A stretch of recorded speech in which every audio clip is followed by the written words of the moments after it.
we can Trezi, on the topic Bridging Architects and Product Manufacturers in the Collaborative Post-COVID-19 World. My sincere thanks to our co-host HP, who have lent their valuable support for this session today. The world has and continues to brave the COVID situation. As the world looks now to reopen and get back to business, we are also presented with a new opportunity to bring in the technology that has existed on the edge for a while. Today, we have three eminent personalities who have been at the forefront of challenging the traditional approach and pushing the envelope with their ever embracing attitude towards new tech. I would like you all to join me in welcoming Joanna, Sanjay, and Alok for this session today. Before we go further, just some housekeeping rules for the session. We're aiming for approximately 50 minutes of conversation around three main topics: design, technology, and product manufacturing. There will be some Q&A and some time to regroup in case of unforeseen tech glitches. I have one request. Please avoid asking company-specific confidential information from the participants, which they might find difficult to answer. The session is being recorded and will be circulated to all who have registered, so no need to take notes. Please post questions as we go along, and we'll take as many as the time permits. And to the panelists, please inform me if you'd like to share your screens at any stage. Let me now introduce the panelists in the alphabetical order. We have Alok Agarwal, who is the Chief Marketing Officer at Orient Bell Tiles, a marketing veteran who has built brands across India and abroad.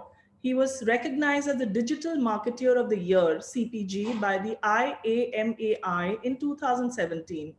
An IIT Mumbai, IIM Bangalore alumnus, he has evangelized digital marketing as well as headed marketing at .coms. His experience in driving digital across physical brands as well as online brands will be very relevant in creating a more digital building and construction industry. His career has seen him in marketing roles at Unilever, GSK Consumer Healthcare, Sara Lee, and eBay India in his early years. Next, of course, we have Joanna Popper.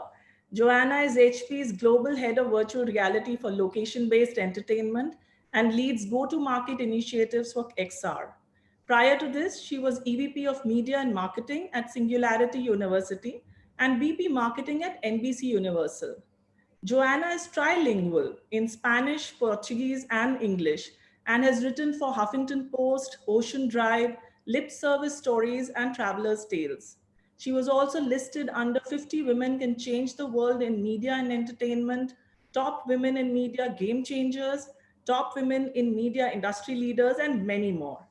It's an absolute pleasure to have Joanna with us, specifically so for all the women leaders in attendance today. And last but not the least, please welcome Sanjay Puri.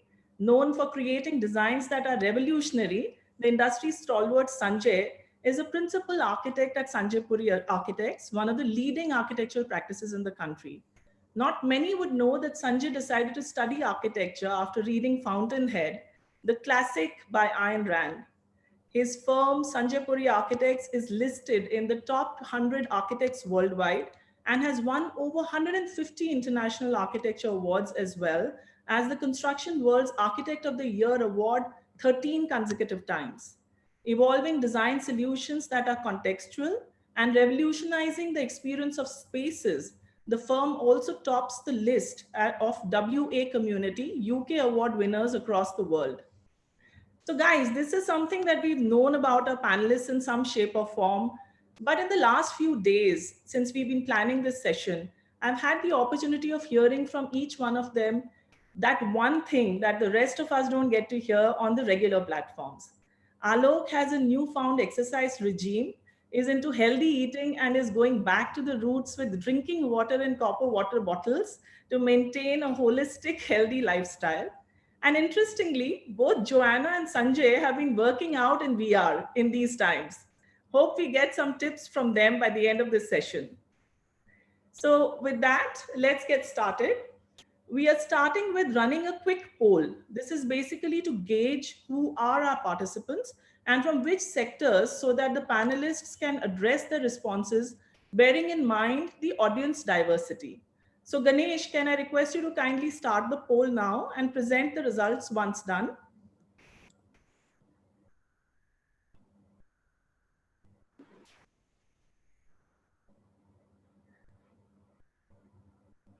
So the panelists can't answer this. This is only for the participants.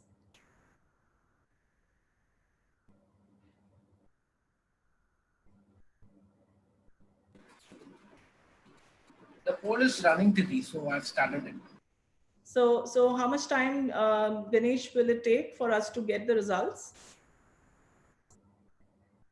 I have about 90 answers so far, so let's probably wait for 30 more seconds and then we'll wrap it up. Right. All right.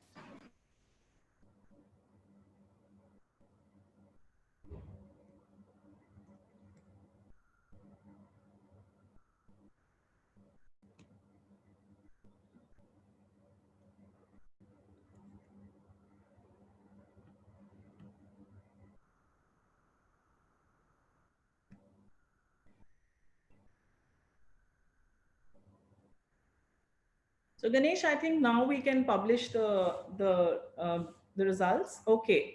So at the moment, the attendees that are there, we have about 55% of those in the profession of architecture, engineering, construction, 19% from the technology side, 13% from product manufacturing, 3% from the education side. So it looks like we have some students joining us, and then 9% who are from other categories.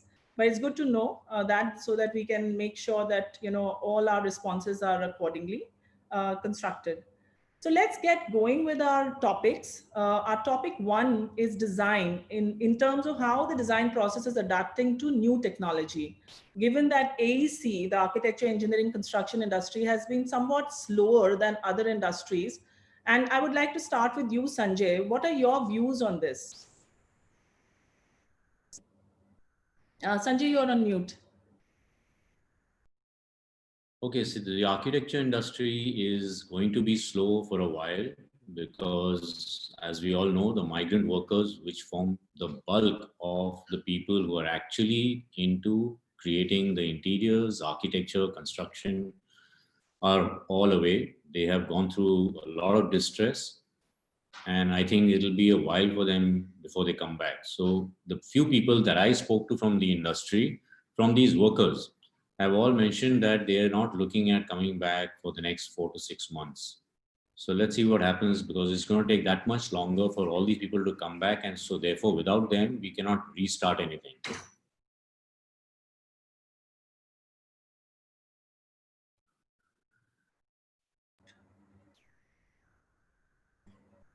Yeah. So Sanjay, so but in terms of a general, yes, we know that the migrant laborers are right now not in those cities where most of our construction projects are going on.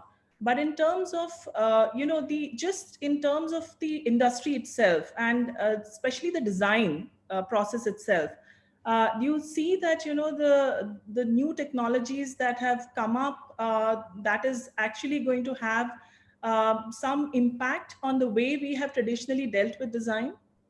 Oh, absolutely. So what's been happening is there are a large number of clients who always wanted to meet you physically for any small thing. You spend a lot of time traveling to go and do that one meeting. You have to go to Delhi for a meeting which lasts half an hour, but you spend a few hours going there and doing it from Bombay. Same thing for any other part of the world or any other city. And now, because they were all forced to come online, everybody's realized that this is a nice platform and virtually you can manage a lot of things. You share your computer screen, you can actually physically those the Trezi software that we're using now for virtual reality, you can now share that as well. So it just makes life so much easier. And what's happening is, because of this virtual connect that has been enhanced over the last 3 months, I see that going forward, a lot more work, at least 80% of what used to happen physically will happen from the meeting point of view, will all happen virtually. So it means a lot less travel, a lot more time well spent constructively without wasting it on travel. These are the positives. Hmm. Yeah, I know. I know what you're saying because, in fact, if I can just share my little two bits about this, being an architect myself, in the past 5 years, in fact, since I've been in the, I've sort of shifted from pure design, pure architecture into technology and VR. I have seen that, the kind of response one used to get, 5 years back, 3 years back, and now it's completely changed, because we would typically have answers like, okay, I'm very happy with my traditional way of the design process. I don't think, there I need to make any changes. And now, in fact, it's been such a vast difference between February 2020 and June 2020. I can see that in the last 3 months. In fact, at Trezi, our engagement, our online demos have suddenly surged. Our free trials have surged. And this is all because designers and architects are now waking up to the fact, like you said, Sanjay, that travel will become a problem. 18 to 24 months, it's till the time that the vaccine really hits. It's available to all people, will find it very difficult to say yes for physical meetings. And again, getting from one city to the other is going to be a problem. So there is no other way but adopt technology to be able to sort of last out in these times of social distancing. So yeah, I mean, you're absolutely right on that. And what do you think, Sanjay, that the students and the academia, I mean, how do you think that they keep themselves aware of the changes that are happening, and what will increase their relevance whenever they kind of finish off their college and join the profession? So in terms of technology in design, and especially in the architecture and interior design colleges, do you really see that, this is going to be, they will necessarily have to adopt newer technologies in the way the education also happens for architecture? Of course, because see, this time, in fact, I've had a number of feedbacks from a lot of students and young architects that the knowledge that they have gained in these 3 months, is tantamount to more than the 5 years of college. Literally, I'm not saying I could read out comments like that. What I have gained in these 2-3 months of sitting and taking part in these webinars and looking at Instagram live videos which are being circulated, I have learned a lot more than all through, whatever I learned in the 5 years or 4 years of college that I've spent so far. I mean, these are real feedbacks. So going forward, what's going to happen is there is going to be a lot of virtual learning which will happen as well. And it's a great thing because now you can sit in your college or you can sit in your home, wherever, and you can actually virtually go through a building. You can experience it. Of course, it is never going to be the same thing as really experiencing the building, but it's kind of almost there. So there's a lot, and let's face it, you need a lot of time, especially for a student. You need a lot of time and a lot of money to go and travel and see all these things, and it's not available to most, that kind of money and time and everything available. But here, at least they get 70-80% of the real thing sitting wherever they are. Right. At the So Joanna, any comments that you would like to share on especially design and the academia and the students of architecture and design? You're on. You need to unmute yourself. That's right. Earlier we said mute when you're not talking, but now it's time to unmute. Hello, my name is Joanna Popper, and I am here in the United States. So it's very early in the morning, but I'm very excited to be here with you all. Thank you, Tithi and HP India and Trezi for inviting me to join everyone. So thank you. So yeah, I've a lot. We've seen. Well, first I would say we've actually seen that the architecture, engineering, construction industry has been relatively innovative and aggressive and early adopter of using virtual reality in their workflows and in the pipelines. We found about 65% of large architecture firms are already, this is prior to the COVID-19 situation, have already been using VR in their workflows and using virtual reality to help to in their overall workflow, but also to win new client bids. So, 65% in large architecture firms is already pretty strong adoption, and I would say compared to other industries is relatively very high, very high adoption. So I would actually say that this industry has been innovative, and there are a lot of reasons for that. You're able to do pre-visualization, you're able to do a design review, you're able to work in design, you're able to do a review of the design collaborative, either alone or collaboratively with others who may be in the same environment that you're in, may not be in the same environment. And so, you're able to work with 3D models in a really meaningful way that drives productivity, efficiency, to drive more revenue for your company and creates innovation as well. So, it's definitely, this has been an industry we've seen looking towards new technology and looking to see how the workflows can be improved upon. And so that's what I would say, even prior to the current situation that we're in.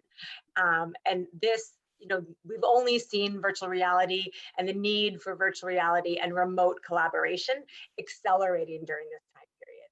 And there's four or five primary areas that we've seen virtual reality accelerating during this time period. One, VR empowers you to create, everything that we're talking about today. Two, VR empowers you to learn. Right now, about 90% of the students worldwide are not in their schools. That's a tremendous, tremendous percentage. And so, and schools shifted, 1 week to the next, basically of using a more traditional, for the most part, using a more traditional method to all of a sudden going online, and still now 3 months later, depending on where you are in the world, still staying online largely. So VR empowers you, it enables you to create and to learn. VR empowers you to collaborate, right? So it doesn't matter where you are in the world, if you're in a multi-user VR experience, as long as you have a headset and or a computer to power it, you are able to hop in and work on a project together, leave notes, make changes, do that all in real time, and feel as if you're actually there, even while apart. And then the last we talk about is, VR empowers you to connect. And sometimes that's connecting through gaming, and sometimes it's connecting through social VR experiences where, on our team, we do virtual water cooler experiences. We even had somebody's retirement party on our team, since we're not able to actually physically be together these days. And so on the students front, so I think that takes two of the intersections that I talked about, where both remote learning is so important right now, and anything where you're working with spatial models, 3D models, and maneuvering them collaboratively, virtual reality is incredibly important for that. One of the companies we work with, McKinsey, which is a very famous consulting firm, their leader of XR said this quote that I love. He said that if as a team, if you're providing your employees with a computer, a mouse, a screen, and a keyboard, but not a virtual reality headset, that you're essentially hobbling the productivity and creativity of your workforce.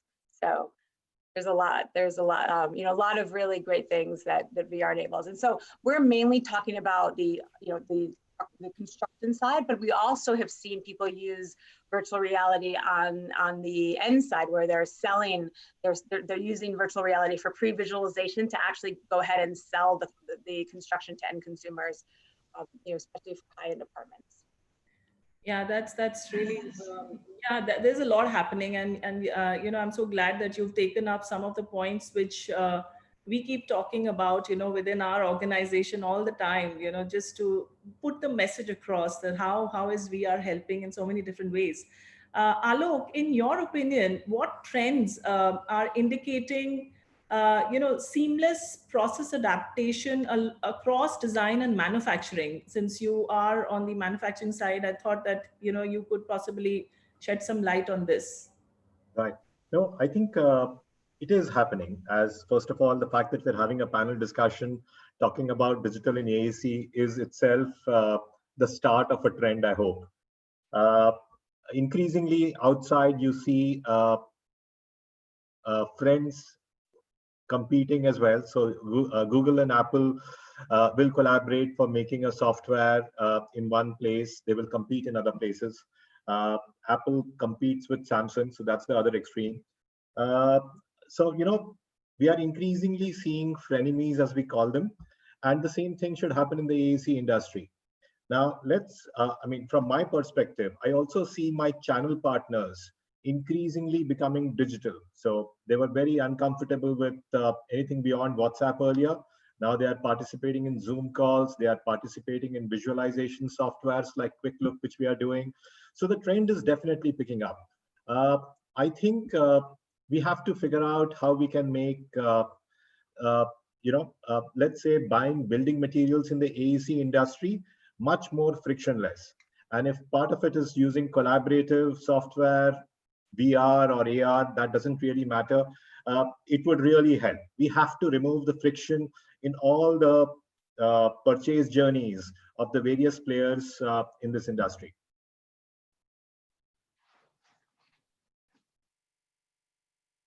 That's a very fair point. I like the point that you're making about the whole buying process becoming completely seamless and being able to, and that is exactly the topic of this webinar, which is bridging the gap between the architect and the product manufacturer through technology.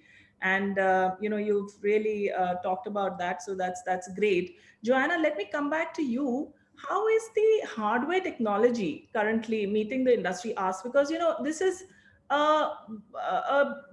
it's always being discussed that VR would succeed if the state of the headsets would become more sort of it would not have the cable. Of course now we have other headsets which do not have those limitations, but then the compute power becomes a problem. So there's quite a few things attached with the hardware for AR and VR to sort of also come more mainstream. So what are your thoughts about that? Yeah, those are good. I have some great hardware here. Okay, can I interest you in? When you ask that. So I'll talk about the hardware a little bit. So I would say, and we actually just announced this new headset last week, just to show for everybody. It's called the HP. This is the HP Reverb Generation 2. We're really excited about it. And then of course we have the HP VR Backpack Generation 2 as well. But I'll talk about the hardware a little more generally, and then I'll talk a little bit specifically about this hardware. So the virtual reality hardware is still early stage, right? These are generation 2. To contrast with this is generation 11 or something, right? So and this also was after we had Palm Pilot and BlackBerry and all, and Motorola and all these other ones before these guys came into the picture. So what I will say is that we're only in the first, let's call it 4 or 5 years of having virtual reality hardware available at more mass levels, right? So virtual reality has been around for many years, but early on it was only available in in the military or in highly funded research institutions because of the price points. But now we're actually in a period where the hardware is more available at mass markets, and particularly industry, and definitely at industry levels. For us, we've been very highly focused on enterprise and highly focused on what it is what are the specific improvements that enterprises and AEC and product development are one of the really important groups want to see in the headsets. And so what we've been hearing and what we've been building toward is, because you're looking at projects where the resolution the quality of the visuals is so important that it's incredibly important to have good visuals. And so we've been highly focused on that. Both of our headsets, the two most recent, the headset that we launched a year ago and the headset that we just announced last week, they're both very high resolution, 2160 by 2160 per eye. So when you actually go in the headset, the visual qualities are pretty stunning. And so if you're looking at a building, if you're looking at the lighting, if you're looking at all different color choices, that it actually looks good, right? It's not quite as cartoonish as some of the other options that are out there. So that's one. And then two, we focused on giving an experience that's comfortable. So if you're wearing the headset for a long period of time, that it's ergonomically adjusted on your face and relatively lightweight. And then three, we've been focused on making it easy to use. And so we use inside-out tracking. You don't have to set up any external cameras or any external base stations or anything. And actually, I just remembered, in India, the headset's actually called HP virtual reality headset. We're not using the Reverb word title that we're using in other countries. So that's a global title, but it's HP virtual reality headset in India. Those are the three things that we focused on the headset that's in market today. And then in the new headset that we've created, we partnered with Valve, and Valve is the leading gaming company. They run Steam VR. They've been leaders in optics and audio and virtual reality they've been pioneers, for 10 years or more. And so the new headset that we're going to be shipping in the fall, that we just announced last week, we've been focused on continuing to improve upon the optics with new panels that are designed by Valve. We've been improving on the audio using the audio designed by Valve. We've been improving on the ergonomics, working together with Valve, and then you're able to access. It's a partnership between HP, Microsoft, and Valve, and so all three companies brought what they're best at, three leading technology partners. And so HP, we're the leading VR company for enterprise. We have the most comprehensive portfolio for enterprise. Microsoft has leading inside out 6-staff tracking and integration with VR, and Valve has cutting edge technology for audio and optics, as well as all the content, both for gaming like Alex, as well as for enterprise that's on Steam VR. So we brought this great marriage of three partners together, and we're just super excited about the headset. And we think that it's gonna be a big hit in all around the world, and particularly in architecture, engineering, construction, and product development. It is still tethered. I know that there's for certain use cases, it makes sense to go with a standalone headset. That's definitely clear. What I will say is that particularly if the quality of the visuals makes a big difference, and if the resolution and the level of immersion that you can have based on that quality of the visuals, having a headset with very high resolution is still probably the way to go, and you aren't able to achieve that in a standalone headset, because you do need the power. If you're working in real-time graphics and heavy files and heavy workflows, you do need the power of the computer that you're plugging into to do that. So it really kind of there's different use cases for different industries and different projects, but in a lot of cases, I think in architecture, engineering, construction, you are not always, of course, but often working, in a desk and in a work environment. And so plugging the headset in if you're sitting at a desk, and popping into it to do some design and creation, and then taking it on and off. Makes sense. We do have a backpack too. You can dock it at your workstation and do. Design and create, and then put it on as a backpack and walk around freely to check out an area. So as I said, it really depends on what your use case is and what your needs are. But there's certain things that we've been heavily focused on, and we listen really closely to what our customers tell us from AEC, from entertainment, from gaming, from healthcare, from higher education. And there are certain things that we heard loud and clear from our first generation into the second generation, and we've made all of those improvements. So when is the Reverb 2 going to be available in India? Or maybe we should ask that question from... Well, shipping this fall globally. Oh, okay, all And we just turned on pre-orders in the United States. And so the pre-orders in other countries around the world are going to start in the next 6 weeks or so, but it will be shipping in the fall.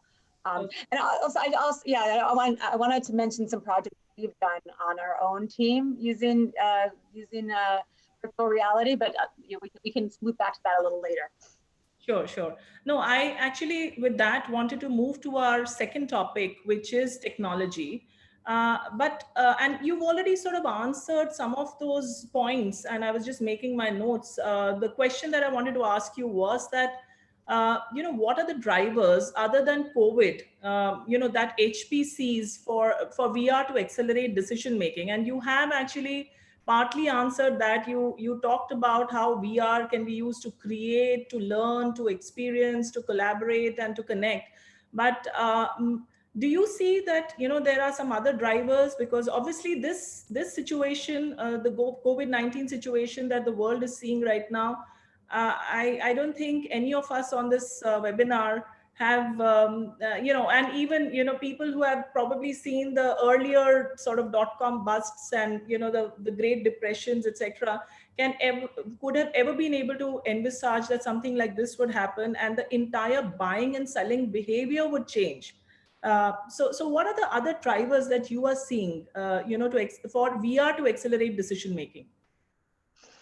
Yeah, well, I think it's a good question. So, I mean, prior to COVID, we were seeing that virtual reality was driving businesses in certain ways. So, virtual reality drive additional revenue for a business. It can drive efficiencies, can drive productivity, can drive innovation, which may overall increase employee morale or attract new employees, right? So there's in each industry, there's certain things that virtual reality is being used for. So I'll give an example. So in the entertainment industry, right, there have been companies using virtual reality to create, I would say, a virtual roller coaster at their arcade or at their venue.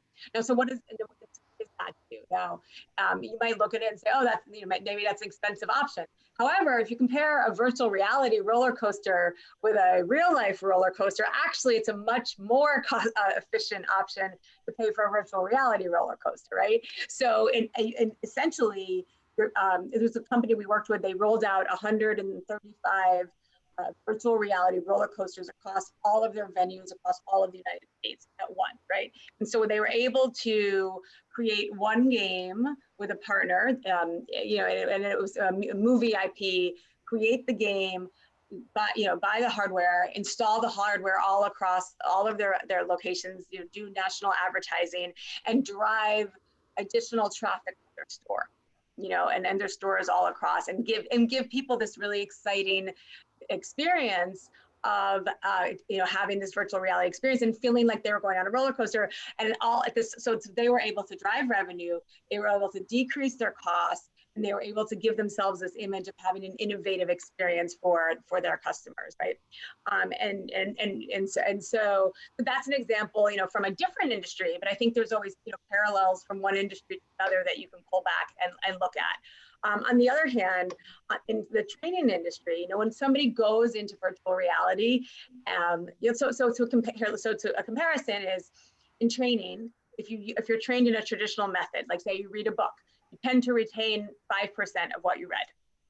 If you listen to a presentation, you're going to retain 10%. So everyone, we have hundreds of people listening in.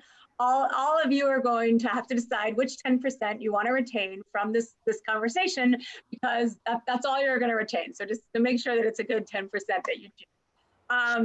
So those are pretty low statistics, right? And so on the other hand, if you do something, you tend to retain 75% of that memory. And so virtual reality lands like a memory. You feel like you're actually doing something. You're having that immersive, interactive experience. And so if you're training employees on something, then you end up saving a lot of time and money and cost for the company by training in virtual reality versus doing a presentation or giving people some reading material. And so what does that mean? Well, so for HP, for example, we trained our print technicians on, the really large print. We trained the print technicians. We did a proof of concept training them in virtual reality, and we moved from them having to train for 7 days to only training for 4 days. And when you're talking about a big company with a lot of employees, that's a big savings.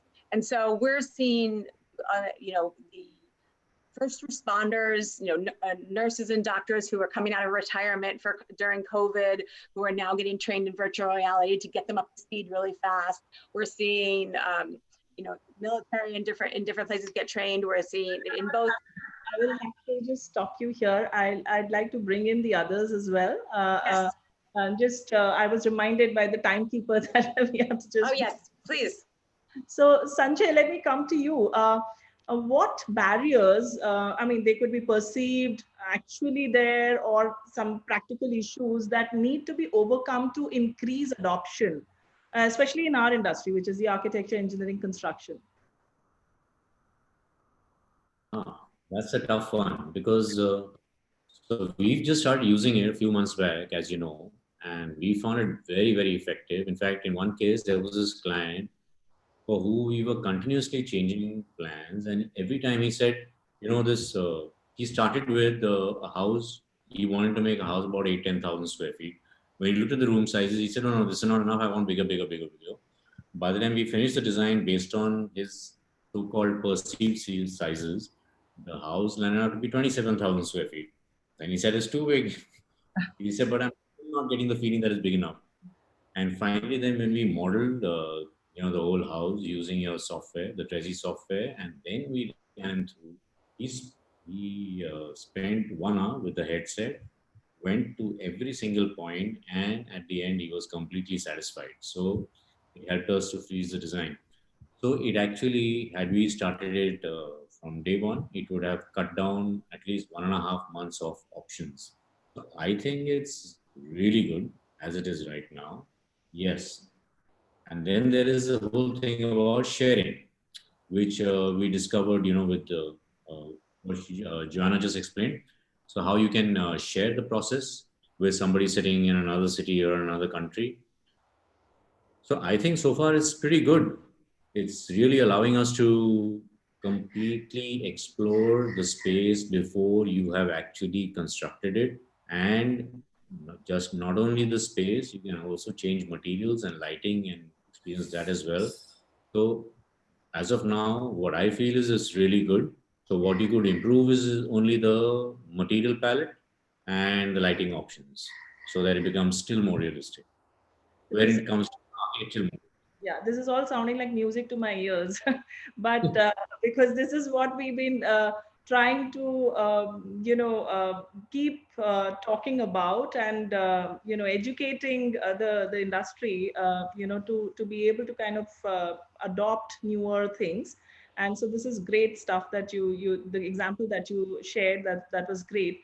But what other value propositions can VR offer, according to you? I know you've just started, but in your opinion, apart from the material palette and all, and this is not just about Trezi, but just as newer technologies, virtual reality, augmented reality, any kind of, mixed reality, what other value propositions do you think in our industry, or some old problems that we used to deal with, that it can solve, apart from all this that you also shared, that the options can be done faster? We don't need to now physically co-locate in, from different cities. We can just be wherever we are and still do an immersive meeting and travel inside or walk inside the model as avatars. So all of that, yes. But do you think there are some other value propositions also? Other value propositions, what else could there be? So you've already got this, that you can even climb up to the 30th floor and 40th floor and see the view from there once you built in the surroundings, which I saw with a developer who had done it. So he's asking all his clients that which is the floor you want, and from that particular site in Bombay they have a racecourse view and the sea view. Right. You can actually see what are the difference from 20th floor to 30th floor, 25th floor, 26th floor, left side flat, right side apartment, whatever. So far it's pretty good now. I'm just wondering what else can one do. So I don't know if, you know, does it already allow this? So this is my question to you now, that I collaborate with a sculptor sitting in New York somewhere, and they can physically pick up that sculpture that he's already created in virtual reality in the model, put Right. it into the relocated stuff. We can already do that, right? Yeah, we can already do That that. is possible. Yes, that's So I possible. don't know actually what is next. I Yeah, want, so, I mean, there's a lot coming up.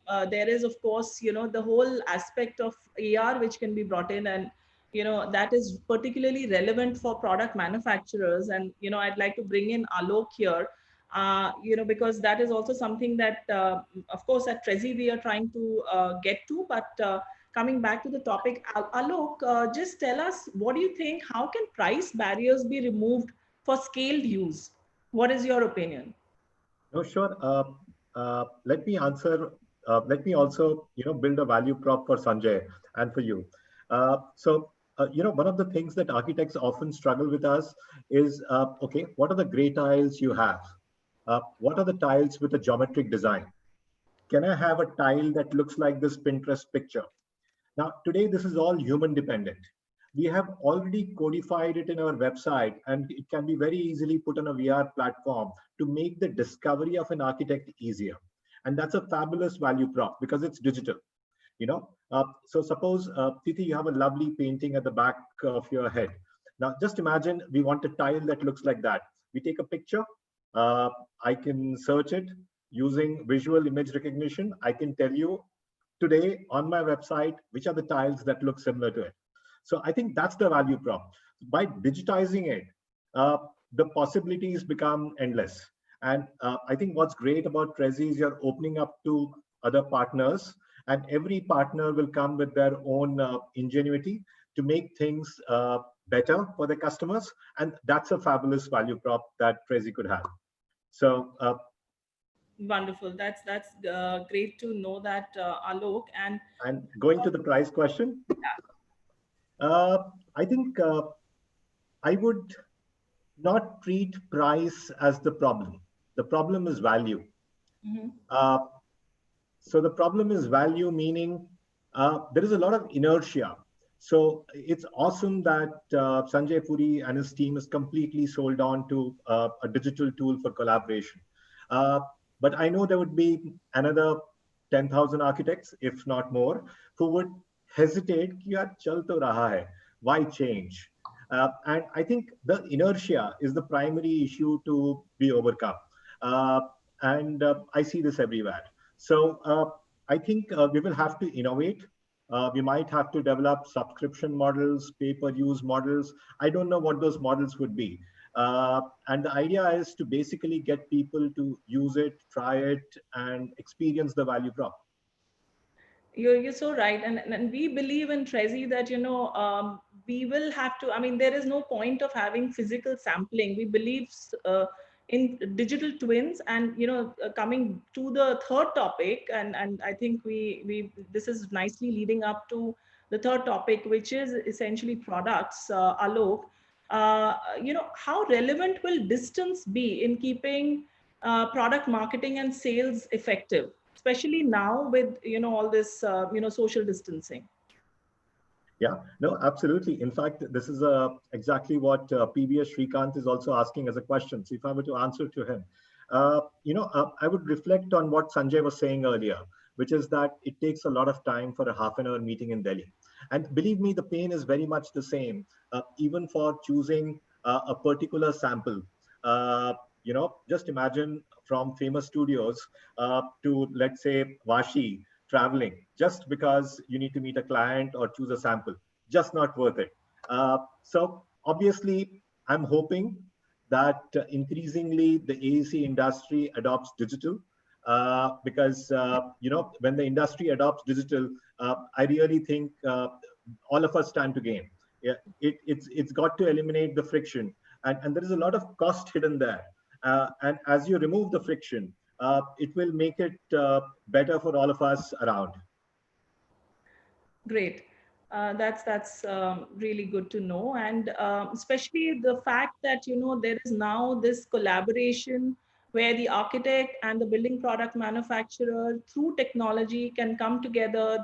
The actual tile, like you were explaining, Alok, can be put into, let's say, Sanjay's design instead of just showing to a customer a physical sample of that tile and a generic image of the architect's design. Now we can actually put that in scale and proportion, experience it, and be able to kind of in a collaborative manner without spending all that time and effort, feet on street approach that has traditionally been there in the industry, be able to conclude a design stage, and then of course the buying bit really starts to come in. So yeah, that is really good to know. Sanjay, how can design professionals increase acceptance to evaluate and specify products? If, let's say, if the building product manufacturer community was to change to VR overnight, like imagine something happens and Orient Bell and all the companies like Orient Bell say, hey, VR is the way to go. So what do you think the design professionals need to do to increase that acceptance?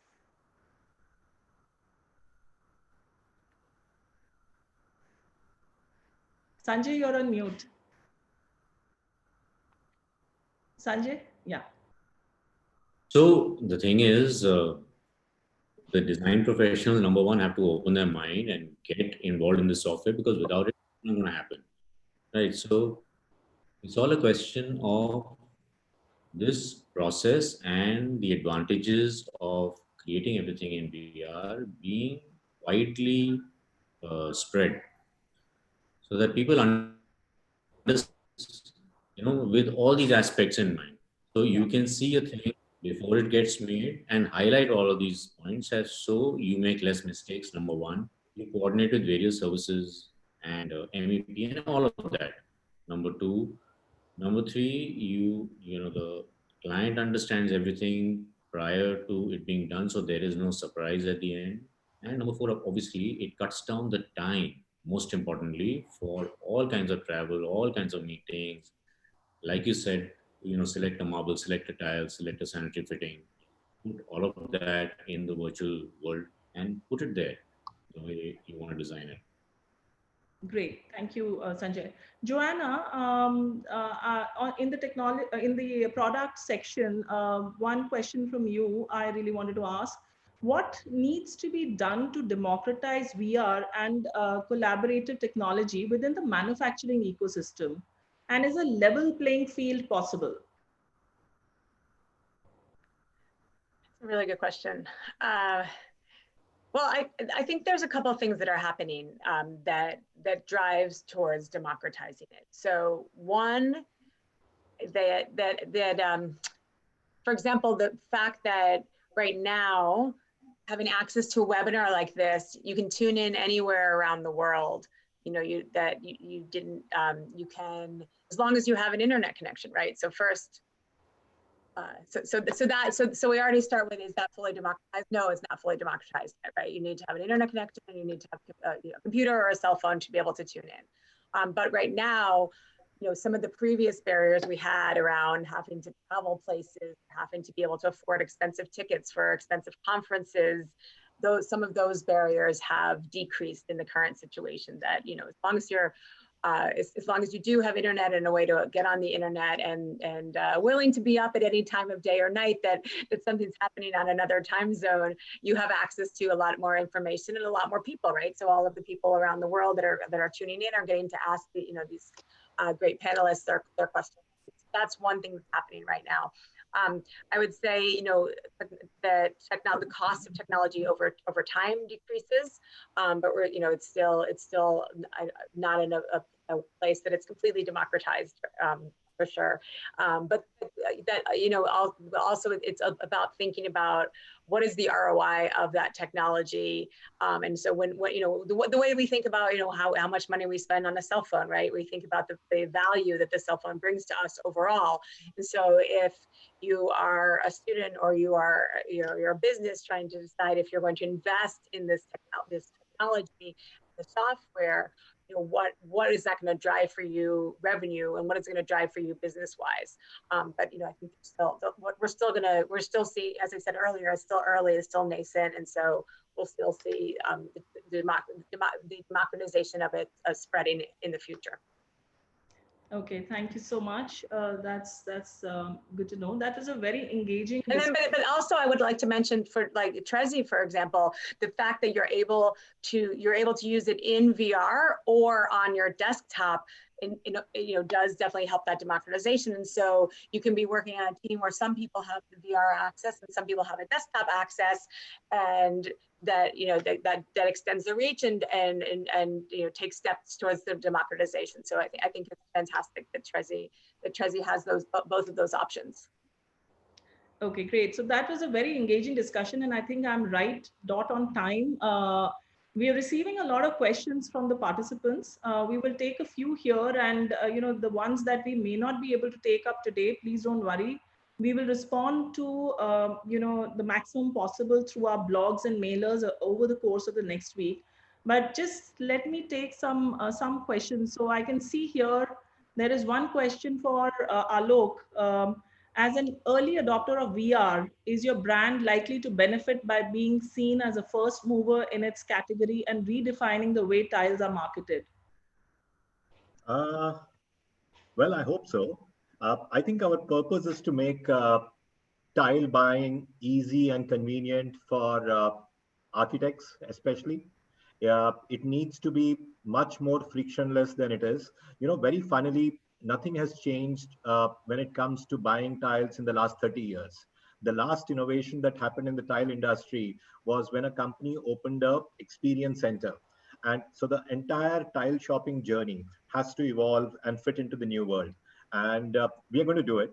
I think being an early mover comes with its set of challenges and advantages, but it's exciting. So I think it's more exciting being an early mover than a follower. So you would know that, Tithi. Yeah, absolutely. It comes with its lots of highs and lows, I can tell you that. Absolutely.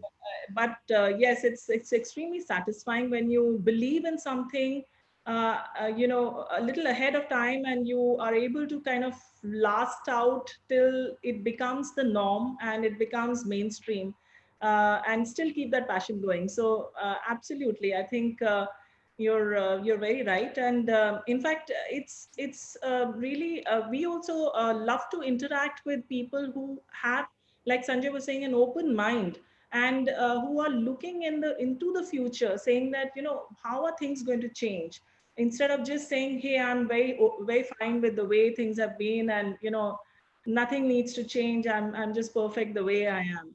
Sure. So that's really important. So one question, Sanjay, this is from a student, this is Ganesh Ravi. He's saying that I have a doubt from a student side. So recently I did my 5th year thesis final model in VR technology, and I did not waste much raw material and paper for making a physical model, which anyway is going to get dust and get broken in the coming days. So are students really supposed to do physical models, or they can be encouraged to show their model through future technology? So what would you like to say to Ganesh? So there is a certain charm to a physical model, let me say, because there is a difference. But at the same time, that physical model can only be seen in kind of aerial views. How many people even bend down to see the model at the correct eye level, and no matter how you do it, because a house which is, let's say, 100 meters long, you have to move your head from left to right like this to be able to see the whole house. When you have a physical model, you are able to see the whole thing. So you are never going to perceive it that way. So in a way, that is wrong. So the virtual model is a much better way to actually experience and showcase your design, but provided that the college professors and academy also opens their minds to submissions like that. I think it's a much better way, because actually you have to detail a lot more. You don't just make the things from the outside, you make everything from the inside, you do the whole experience. So you've gone in a lot more in detail, and a lot more in terms of actually perceiving the spaces internally one by one, and how they open out to the outside.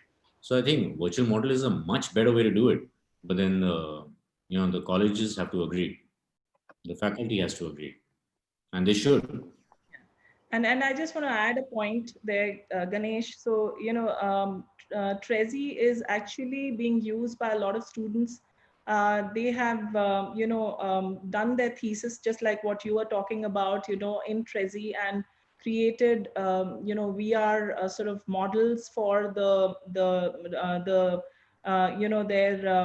professors, and it's got a lot of appreciation. So it is coming into the field of education. We are in fact getting inquiries from a lot of educational architectural education colleges, interior design colleges, and this is something that we've committed this year, that we are going to be taking VR to the colleges in India, and also creating some sort of a curriculum so that we can offer additional skill set enhancement, like a VR certified professional, that kind of a thing for when you go out to the offices with your CVs.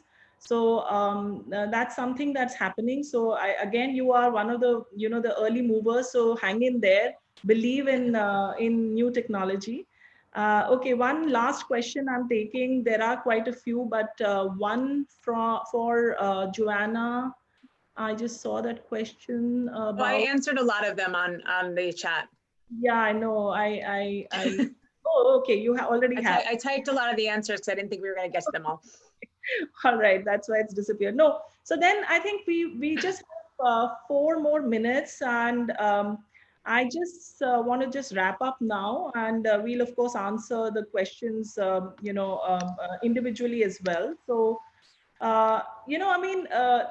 It's one thing that I had committed to my team when we were conceptualizing the series, that this will not be like a gyan from the gurus, but more about learning from the leaders. And I hope that we were able to demonstrate that yet again. Everything that Joanna, Sanjay, and Alok have spoken about today are easy to implement, real-time tips. And I would urge everyone who is in attendance today to get over any potential fear you may have of new tech and embrace it. All of us in this session are committed to bringing about a change, and I'm taking the liberty on behalf of the panelists that please feel free to reach out to us if there are any doubts, in terms of how to bring new tech mainstream into your daily workflow and ensure that your business needs respond to the new ways that the new world demands from us.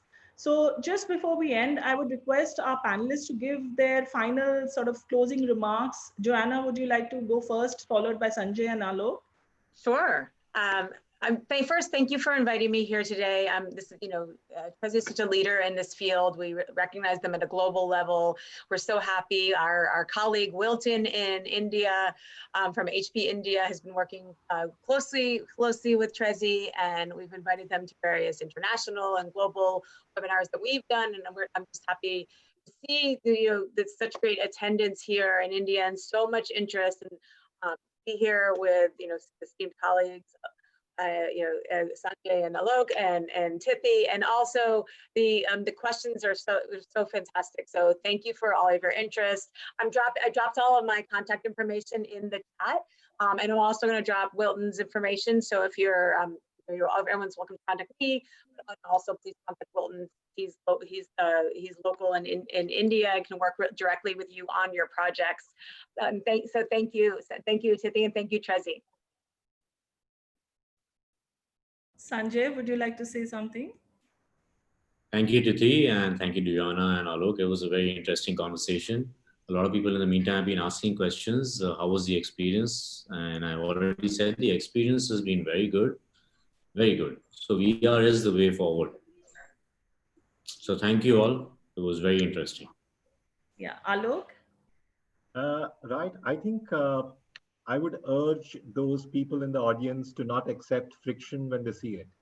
So challenge it, and feel free to drop me a note on LinkedIn.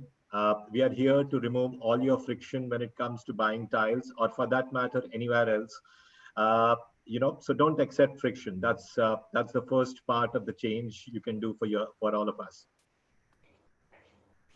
Great. So thanks to all our panelists for taking out their valuable time for us today. Thank you, attendees. We had close to about 300 participants during this webinar. It was a fabulously engaging session, and I sincerely hope that it was useful for all. We will be sharing the recording and responses to the questions that we couldn't take through the course of next week. Look forward to seeing you on the next webinar. Stay safe. Bye. Thank you. Bye-bye. Bye.